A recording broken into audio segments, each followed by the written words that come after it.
Hello viewers, আজ আমরা দেখব কর্ম কত প্রকার ও কি কি। ভগবান শ্রীকৃষ্ণ ভগবদ্গীতায় কর্মকে 3টি ভাগে ভাগ করেছেন, যা একজন ব্যক্তি তাহার জীবনকালে সম্পাদন করে থাকেন। এই 3 প্রকার কর্ম হল সাত্ত্বিক কর্ম বা অকর্ম বা নিষ্ক্রিয় কর্ম, দ্বিতীয়তে রাজসিক কর্ম বা সকর্ম বা কর্ম, এবং তৃতীয়তে তামসিক কর্ম বা বিকর্ম বা নিষিদ্ধ কর্ম। তো প্রথমে সাত্ত্বিক কর্ম বা অকর্ম বা নিষ্ক্রিয় কর্ম। যে সকল কর্ম ফলাফলের প্রতি আসক্তি ছাড়াই সম্পাদিত হয়, সেই সকল কর্মকে সাত্ত্বিক কর্ম বলে। সাত্ত্বিক কর্ম হল কর্মের শ্রেষ্ঠ রূপ।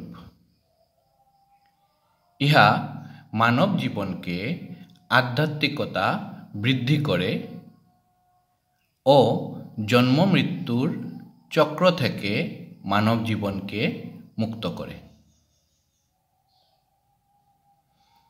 আবার বলছি, যে সকল কর্ম কর্মফলের প্রতি আসক্তি ছাড়াই সম্পাদিত হয়, সেই সকল কর্মকে সাত্ত্বিক কর্ম বলে। সাত্ত্বিক কর্ম হল কর্মের শ্রেষ্ঠ রূপ। ইহা মানব জীবনে আধ্যাত্মিকতা বৃদ্ধি করে ও জন্ম মৃত্যুর চক্র থেকে মানব জীবনকে মুক্ত করে।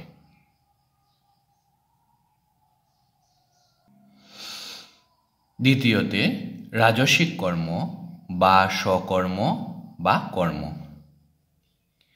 যে সকল কর্ম শাস্ত্রীয় নিয়ম অনুযায়ী সম্পাদিত হয় এবং কোনো কিছু অর্জনের প্রত্যাশায় করা হয়, সেই সকল কর্মকে রাজসিক কর্ম বলে। আবার বলছি, যে সকল কর্ম শাস্ত্রীয় নিয়ম অনুযায়ী সম্পাদিত হয় এবং কোনো কিছু অর্জনের প্রত্যাশায় করা হয়, সেই সকল কর্মকে রাজসিক কর্ম বলে।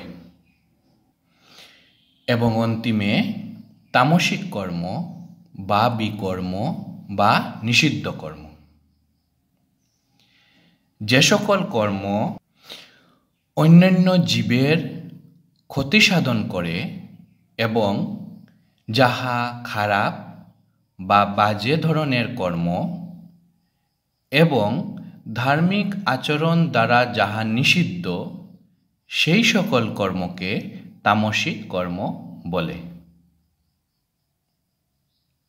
আবার বলছি, যে সকল কর্ম অন্যান্য জীবের ক্ষতি সাধন করে এবং যাহা খারাপ বা বাজে ধরনের কর্ম এবং ধার্মিক আচরণ দ্বারা যাহা নিষিদ্ধ, সেই সকল কর্মকে তামসিক কর্ম বলে।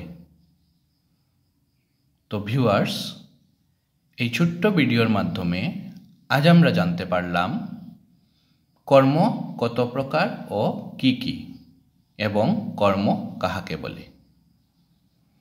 তো কর্ম 3 প্রকারের: সাত্ত্বিক কর্ম বা অকর্ম বা নিষ্ক্রিয় কর্ম, দ্বিতীয়তে রাজসিক কর্ম বা সকর্ম বা কর্ম, এবং অন্তিমে তামসিক কর্ম বা বিকর্ম বা নিষিদ্ধ কর্ম। Thank you viewers.